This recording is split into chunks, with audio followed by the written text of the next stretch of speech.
Ndugu zanguni, dada zanguni, Mungu anawapenda sana. Amewapa ufahamu wa kuweza kuelewa, kujua. Kwa sababu kuna kusikia, kufahamu na kuelewa. Kuna watu wanasikia lakini hawafahamu. Kuna watu wanafahamu lakini hawaelewi. Lakini nyinyi Mungu amewapa hekima ya kuweza kujua, kufahamu na kuelewa.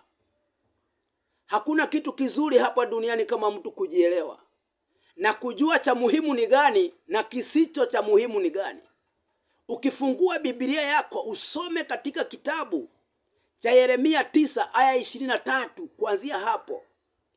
Ukisoma hiyo kitabu inasema, Bwana Mungu asema hivi, mtu mwerevu asijisifu kwa werevu wake, tajiri asijisifu kwa sababu ya utajiri wake, wala mwenye nguvu asijisifu kwa nguvu zake, ila mwenye kujisifu ajisifu kwa kuwa amemjua Mungu.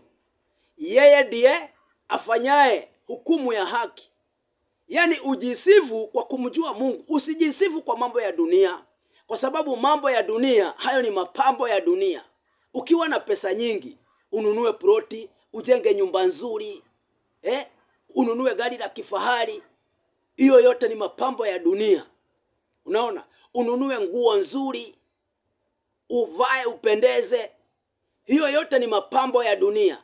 Kama hamjuani na Mungu, kama haujui njia za Mungu, kama haufahamu faida ya wewe kuwa hapa duniani, umuhimu, sababu na malengo ya Mungu kukuleta hapa duniani, kama haujui, hata uwe na pesa nyingi kiasi gani, hiyo yote ni kazi bure. Huo ni ubatili.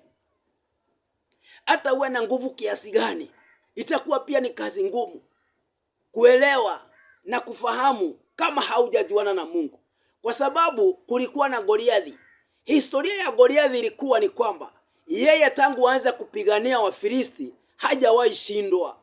Lakini wakati alienda kukabiliana na mtu wa Mungu,